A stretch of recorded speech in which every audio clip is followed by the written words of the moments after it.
Welcome to the Small Business Office Showcase, where daily we provide you a quick tour of a government agency's small business portal or something similar from a large prime. We understand that as a small business, time and resources are limited. We hope by quickly summarizing this information, we save you time and perhaps put you one step closer to your next contract. In this episode, we'll focus on the Department of Labor. To make it easier for you to quickly do your own research, the links we discuss will be in the description below. In each episode, we're targeting 6 pieces of information we think are most valuable to you. Does this agency have a small business portal? Does the agency list out events it hosts or attends so you can plan well in advance?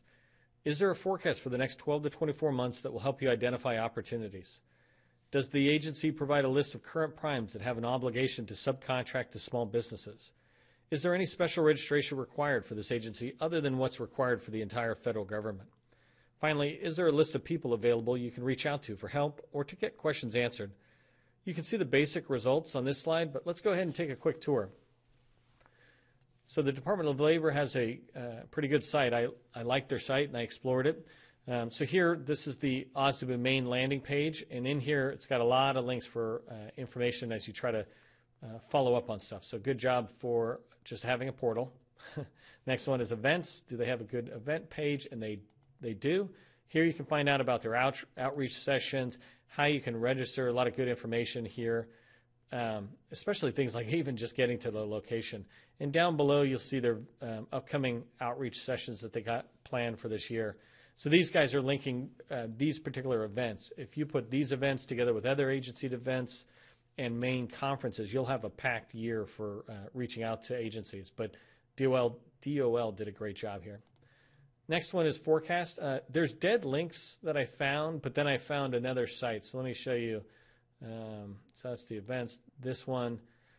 So here, the forecast is here. What I meant by dead links, I think, was this guy over here. And I hope it's still dead because it was dead before. Yeah. So on their homepage, you might be disappointed to think that the forecast is not there or there's something wrong. And actually, this is one of the reasons I do this video, is so that you don't have to spend your time looking for certain things that are there. So anyways, here's the forecast. I'm going to go ahead and click on the 2018 contracts that are out there. And we'll go ahead and open this one up, set it up for editing, and turn on the filtering, and then I'll give you a quick show of what it looks like. So one of the things I noticed with these guys is that, let me change the view to normal because they put it in these page layouts, but you can start seeing, like right here, let me pull this over here, they use rows and separate it out, and that makes it really tough to search through. So I'm going to go ahead and go to A1 just to get to the top, just so you can kind of get a general idea of what's here. But the reason, so I have this forecasting spreadsheet. I have it listed twice, once for forecasting and once for subcontracting, because in here you'll notice I have current contracts, and this is awesome. All the information you need to be able to reach out and begin to talk with people on what they're doing. This is exactly who you want to talk to. You know, this person here, Frank, is in charge of, okay, so that looks like an agency point of contact. They don't actually have the contractor's contact information, but you can contact this person and they'll tell you who to reach out to. Down here it looks a little more unique to each one of them, and it's the same thing, current contracts. So this was for current contracts, and if we come down, I notice that you begin to see, let me scroll up. So these are still kind of current contracts.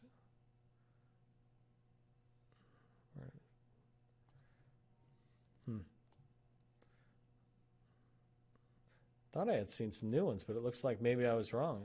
Maybe the forecast doesn't have an actual forecast.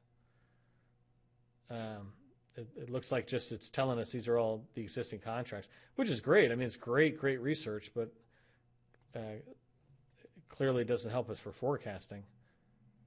Right there, current contracts. Nope, so I'm going to give up on this one. I'm going to give it top credit for existing.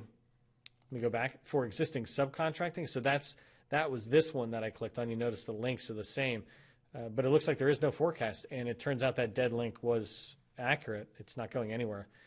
If I hear anything new, I'll try to follow up and post updates as we hear about them. There is no special registration, so just using typical SAM.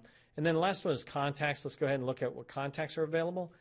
They have pretty good information here to reach directly out to the small business advisors and points of contact within there. That's awesome because it helps us just start our research as we go into an organization. So one concern, though, is you'll notice how many people are vacant. There's like four, so 50% of the people almost are vacant. That's a little disappointing, but I'm pretty positive these people up here are really helpful anyways. So there's good contacts there that you can reach out to for the Department of Labor. That concludes this walkthrough. I hope you found this information helpful as you continue to grow your business. Please provide any comments below or reach out to me directly if you have any questions using my email that's in the description. I'm your host, Neil McDonald with SV MacPack. I thank you for joining me today and hope you'll join me again for more videos.